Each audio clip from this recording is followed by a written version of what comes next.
Bueno, ¿cómo están? Buenos días. Hoy vamos a trabajar una primera aproximación al pensamiento de Karl Marx, trabajando algunos conceptos importantes que tienen que ver con el desarrollo del materialismo histórico, que es una forma de entender la historia y de entender la sociedad que va a desarrollar Marx en el siglo XIX. Bueno, como bibliografía obligatoria tenemos la ficha de cátedra del profesor Pedro Pérez Pertino y como bibliografía opcional los dejamos acá por si este material les resulta muy complejo. Otro texto muy conocido que es La Sociedad de Martha Harnecker, que explica los conceptos de Marx en un abordaje muy didáctico, digamos, para personas que recién se inician al conocimiento de este autor, que es bastante complejo de leer en una primera o de entender en una primera aproximación. Bueno, ustedes ya vieron el video sobre su biografía que les dejamos antes.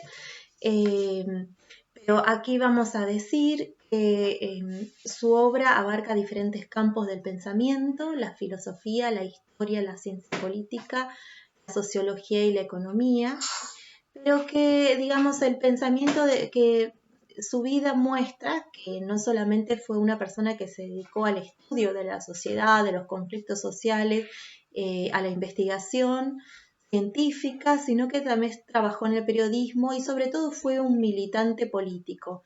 Es decir, él planteaba que los cientistas sociales, que los investigadores y con los científicos debían conocer el mundo, pero para poder aportar desde su teoría a una transformación social. De ahí la frase esa que estuvimos viendo, tan famosa, que inaugura esta forma de entender y de hacer ciencias sociales, que hasta ahora los filósofos se han dedicado a interpretar el mundo, pero en realidad de lo que se trata es de transformarlo, es decir, poner el conocimiento científico al servicio de la transformación social hacia una sociedad más justa. Esta va a ser su intención, ¿no? Este autor, o sea, Marx, es citado junto con Durkheim y Weber como uno de los principales pensadores o arquitectos de la ciencia social moderna tal cual la conocemos, ¿no? Bueno, aquí tenemos algunas de sus principales obras. ¿Sí? Va a ser muy importante su obra que se va a publicar después de muerto, que va a ser El Capital, es la obra cumbre en la que va a tratar de analizar el funcionamiento del sistema capitalista, y vamos a nombrar también su texto El Manifiesto Comunista, que es un texto que tiene más bien un carácter político, ¿no? Ahí dice, proletarios del mundo unidos, en este trabajo que va a realizar siempre Marx en relación a sus investigaciones científicas, pero para que le sirvan al movimiento obrero para hacer una revolución que termine con el capitalismo.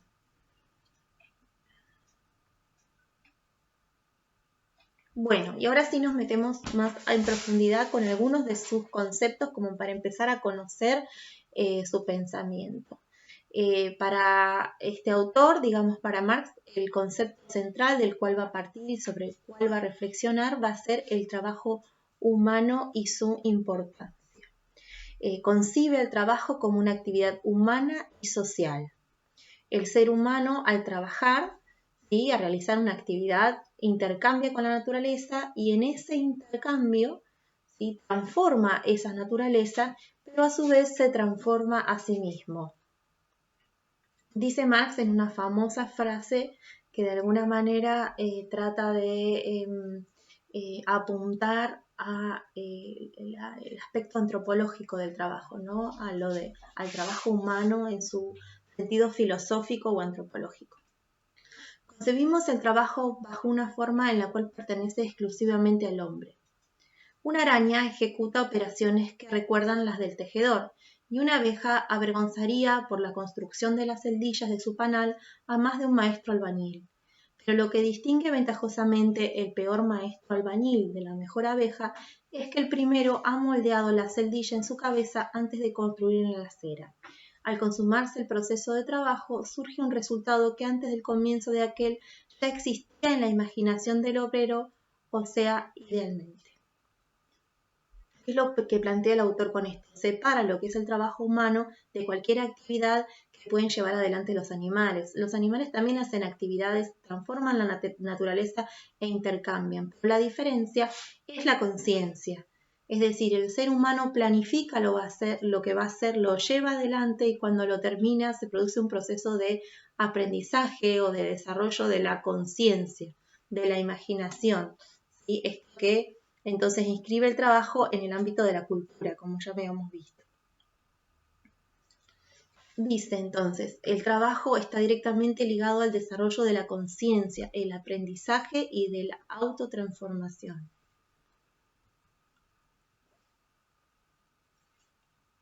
Lo pone como parte de nuestra humanidad, ¿no? Y va a distinguir, ¿sí?, en todo proceso de trabajo dos elementos fundamentales. Estos conceptos son importantes porque nos van a servir para analizar después las sociedades, ¿no? Por un lado, los medios de producción, que son los elementos materiales que se utilizan en el proceso de producción. Acá aparecen las herramientas, las materias primas, las máquinas, y un elemento fundamental, el medio de producción fundamental desde el cual se sacan todos los elementos que los seres humanos necesitamos para sobrevivir, es la tierra.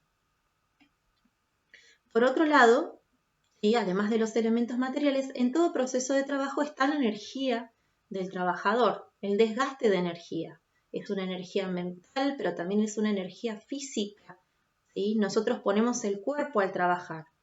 Si no, fíjense qué agotados terminamos, tanto mentalmente como físicamente, después de una jornada de trabajo. Nosotros estamos poniendo nuestra energía ahí, parte de nuestra vida, diría. Sin embargo, el trabajo no se realiza en forma individual. Son las sociedades las que organizan el trabajo. Y este va a ser un concepto muy importante. Dice Marx, mediante el trabajo los seres humanos establecen una relación de intercambio con la naturaleza, pero a la vez se relacionan con otros seres humanos. Por lo tanto, es una actividad social. El proceso de trabajo no se da en forma abstracta, sino que se da bajo determinadas relaciones sociales históricas. Es decir, cada sociedad organiza diferentes relaciones entre las personas para organizar el trabajo. Las relaciones que los seres humanos establecen entre sí para producir y reproducir su vida material se denominan relaciones sociales de producción. Este es el primer concepto importante que vamos a abordar y que nos va a servir también para entender la historia de nuestro territorio y la historia de Latinoamérica, ¿no? ¿Cómo se fueron conformando estas relaciones de trabajo, estas relaciones sociales de producción, diría Marx, en América? Ahora, para Marx, digamos, estas relaciones están determinadas directamente por la propiedad de los medios de producción. Y ahora vamos a reflexionar un poco sobre esta categoría y lo que implica. A continuación les voy a poner algunas imágenes, ¿sí?, para que vayamos reflexionando juntos sobre lo que nos significan estas imágenes, ¿sí?, en relación a la organización del trabajo y en relación a las relaciones humanas, ¿no?, a las relaciones que establecemos entre nosotros. Por ejemplo, esta imagen.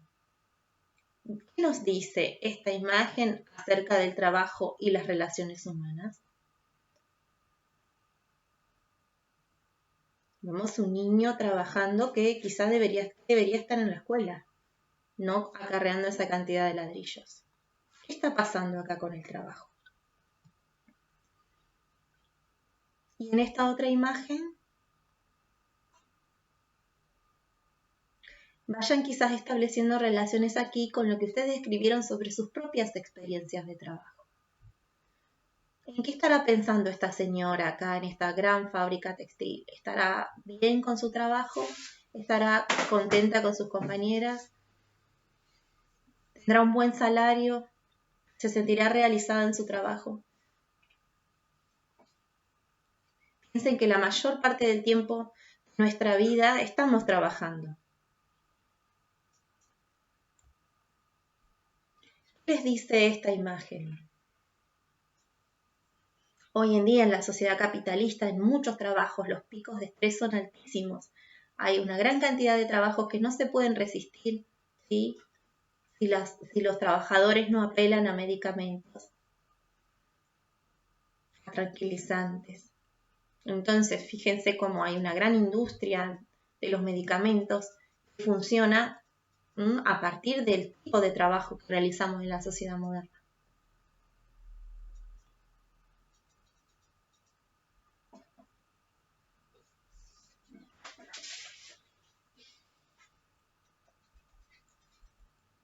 El trabajo en la sociedad capitalista, ¿no? ¿Cómo vivirán estas personas de esta gran industria textil de trabajo? Fíjense que la mayoría de que trabajan en estas condiciones son mujeres. ¿Qué diferencia encuentran, por ejemplo, entre este tipo de trabajo, y el trabajo que puede realizar un artista, un pintor, un músico, por ejemplo, que también es trabajo, o un artesano, que pone amor y pone creatividad en su trabajo?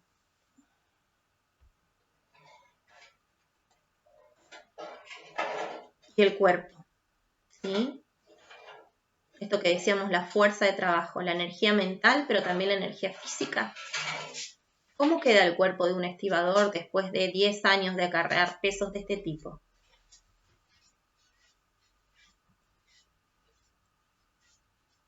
Acá tenemos una imagen diferente. Este trabajo se llama bueno, están marcando, no me acuerdo el nombre en este momento, están marcando animales. ¿Podemos observar en esta imagen una relación diferente entre las personas que están realizando este trabajo? Es una fotografía del norte argentino.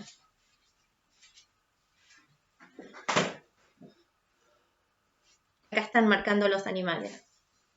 Estamos hablando del pueblo Colla o Aymara, en el norte argentino. ¿Cómo son las relaciones que aparecen acá entre? ¿Cómo son las vivencias de este trabajo? ¿Serán iguales que las de la gran fábrica? Este es un agradecimiento a la Pachamama, la Madre Tierra. Bueno, acá tenemos otra experiencia de trabajo. Hace referencia a la fábrica recuperada Sanón, ¿sí? En la vecina ciudad de Neuquén. Una fábrica sin patrón. En el caso de Sanón, en la década de los 90, el empresario, ¿sí? Que es un empresario italiano, llevó la fábrica a la quiebra, la fábrica estaba por quebrar y despedir a los trabajadores, que se organizaron, tomaron la fábrica y la pusieron a producir en una lógica de tipo cooperativa, ¿no? Sin patrón. Es una fábrica capitalista, pero no tiene patrón. Una experiencia inédita. De todas partes en la Argentina, en los 90 existen muchas fábricas recuperadas. Acá en Fisque tenemos 2, o 3 creo, pero las 2 más conocidas son la cooperativa Primero de Mayo, que creo que es una cooperativa maderera, está ahí en la ruta chica, creo, y en Gómez la fábrica Fricader. Otra vez una imagen de un trabajo agrícola en el norte argentino. Trabajo comunitario, ¿no? El trabajo se organiza, es un trabajo duro, pesadísimo, pero se organiza en forma comunitaria. Acá tampoco hay patrón. Esta imagen también recupera un poco las organizaciones de trabajo barrial o de movimientos sociales que organizan, en este caso, la construcción de viviendas en forma cooperativa. Y fíjense que acá, ¿sí? En general, los que se consideran como el tema de la mujer también atraviesa el tema del trabajo, ¿no? Supuestamente las mujeres no hacen este tipo de trabajo. Acá las mujeres se están organizando para construir en forma cooperativa sus propias viviendas. Bueno, las reflexiones que tienen que ver con nuestro trabajo, ¿no? El trabajo del docente, del maestro, de la maestra, del profesor, de la profesora. ¿Qué tipo de trabajo es? ¿Es un trabajo satisfactorio? ¿Tenemos patrones o no tenemos patrones? ¿Estamos bien pagos? ¿Disfrutamos nuestro trabajo o sufrimos estrés en nuestro trabajo?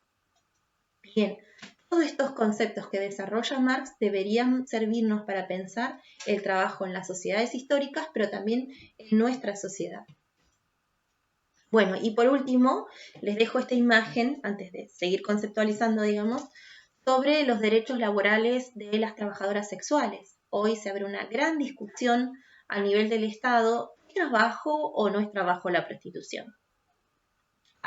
Aquí, digamos, el movimiento feminista y también la sociedad está dividida. Hay sectores que dicen que las trabajadoras sexuales son trabajadoras y deberían tener derechos como cualquier otro trabajador, y hay otros que dicen que no. No se puede permitir que la prostitución no es un trabajo. Ese debate está hoy presente en nuestra sociedad. Por último, los medios de producción. ¿Quiénes son los dueños de las cosas con las que trabajamos? ¿Por qué es tan significativa esta foto? ¿Quiénes son los dueños, ¿sí?, del medio de producción por excelencia? La tierra. ¿Todos tenemos acceso a la tierra?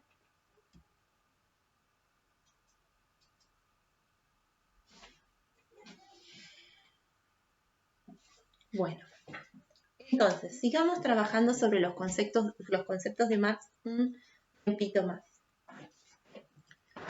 Dijimos que el trabajo entonces se organiza, no se organiza individualmente, sino que se organiza desde relaciones sociales. Y estas relaciones son históricas, es decir, se nos imponen como individuos en un determinado momento histórico. Ahora, hay relaciones sociales que son de explotación. Dice Marx, el trabajo se organiza en base a relaciones sociales de explotación cuando un grupo social se apropia de los medios de producción, es decir, es el dueño. Por ser el dueño, tiene el poder de imponer las condiciones de trabajo a los que no lo tienen. Nosotros muchas veces confundimos la propiedad privada como asalariados, ¿no? Nosotros en general los sectores populares somos asalariados. Confundimos la propiedad privada, nuestra propiedad privada, que es la de nuestra casa, nuestro auto, nuestro televisor, con la propiedad privada de los medios de producción. Acá Marx no está haciendo referencia a nuestra casa, a nuestro auto. Acá está haciendo referencia a los medios de producción que se necesitan para producir y reproducir la vida, es decir, la tierra, las fábricas, las grandes extensiones de tierra. En general, en una sociedad como la nuestra, el 80% de las personas no son dueñas de medios de producción, es decir, no tienen propiedad privada. En el caso de las relaciones de producción, son los dueños de producción los que se apropian del producto del trabajo de los productores directos o trabajadores. En consecuencia, en este tipo de sociedades surgen grupos dominantes y dominados que tienen intereses contrapuestos y que son sociedades conflictivas. Para esta teoría, para la teoría de Marx, son las relaciones de propiedad las que determinan las relaciones de poder y los conflictos centrales en las sociedades. Las luchas, ¿no? Las luchas de clase. A partir del análisis de la historia, elabora Marx una tipología de relaciones de explotación. Recuerden que los teóricos o los científicos piensan en la sociedad y construyen categorías para analizarlas. Pero esas categorías no son la realidad. La realidad siempre es mucho más compleja. Y recuerden también que Marx escribe pensando más que nada en la historia europea. Entonces nosotros, que somos latinoamericanos y que tenemos que conocer nuestra historia, la historia de Abya Yala, deberíamos preguntarnos, bueno, ¿sirven las categorías marxistas para entender el desarrollo de las economías y de las relaciones de producción en América? Bueno, volvamos un poquito. Entonces, la tipología que encuentra Marx o los tipos de relaciones de explotación que va a encontrar Marx son las relaciones esclavistas, las de serviles o las de servidumbre y las asalariadas o capitalistas. Metámonos entonces en cada una de estas, porque en todas hay explotación. En todas estas relaciones hay un grupo social que se aprovecha, que expropia el trabajo de otros grupos. Pero no son todas iguales. Las relaciones de producción esclavista, el amo es dueño de los medios de producción, pero también es dueño de los hombres. Los esclavos no son seres humanos, son vistos como cosas que pueden intercambiarse como piezas de comercio. Las sociedades en las que existieron estas relaciones sociales como fundamento de toda la sociedad son, y se utilizan como modelo, la Grecia y la Roma antigua. Todo el sistema social se basaba en el trabajo esclavo. Las relaciones de producción esclavistas van a continuar hasta la actualidad. En la actualidad hay esclavismo, en forma diferente, pero existe esclavismo. Y las relaciones de esclavitud van a ser muy importantes también después de la conquista de América. Millones de esclavos van a ser traídos en barcos desde África a América para trabajar en las colonias europeas.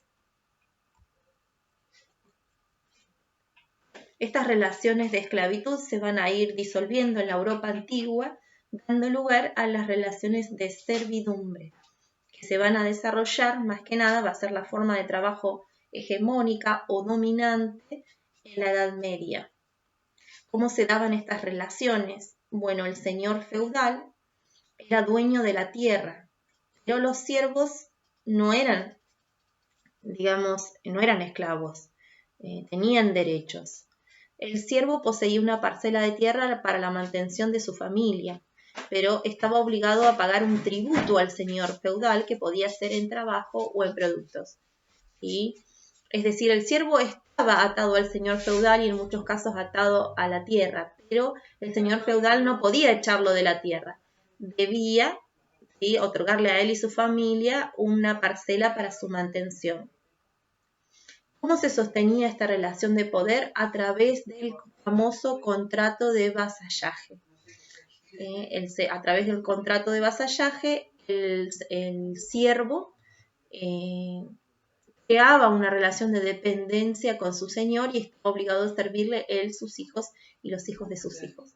Esta forma va a adquirir distintas expresiones a lo largo de la historia, pero va a ser la forma de relación de producción fundamental durante la Edad Media y se va a llevar a través de la figura de la encomienda también a la América colonial. Eso lo vamos a estudiar en las clases que vienen. Y por último, en la otra tipología de relaciones de producción es la relación asalariada o capitalista, que es la moderna, la que predomina en la modernidad. El capitalista es el dueño de los medios de producción,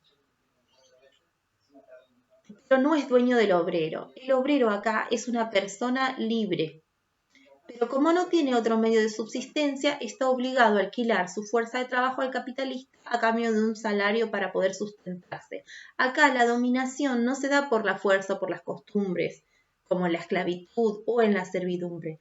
Acá es la necesidad económica la que ata al obrero a ir a la fábrica y trabajar para un patrón. Por último, ¿sí? Debemos decir que no es cierto que los hombres se organizaron y las mujeres se organizaron el trabajo explotándose los unos a los otros. Hay formas de trabajar que no son de explotación y que son sociales, es decir, comunitarias. A estas formas de trabajo Marx las denomina relaciones de colaboración recíproca. Y acá también es la propiedad de los medios de producción la que determina esta colaboración. Es decir, no hay un dueño, no hay una propiedad privada, la propiedad es social. Como por ejemplo en Sanón. En Sanón la fábrica es de los obreros. Ejemplos de sociedades que se han organizado así, bueno, en la historia de la humanidad en general siempre las sociedades, hasta el surgimiento del patriarcado y de la esclavitud, las sociedades existieron las sociedades igualitarias. Nosotros lo vimos también en la organización de las sociedades de los pueblos originarios. Pero también en nuestra sociedad actual lo podemos ver en las cooperativas de trabajo, en el trabajo comunitario, en las fábricas recuperadas. Y también, digamos, durante el siglo XX, las revoluciones socialistas, como la Revolución Soviética o la Revolución Cubana, implementaron esta idea del movimiento obrero que es el socialismo, organizando un sistema de, no nos vamos a meter acá porque esto es muy complejo, organizando un sistema social en el cual no existe la propiedad privada, ¿sí? Las empresas, la tierra pertenecen al Estado. Estas sociedades han sufrido diferentes caminos y transformaciones, algunas hacia el capitalismo y hacia la vuelta a la propiedad privada, y otras como Cuba todavía se sostienen, pero es una discusión muy larga para este video.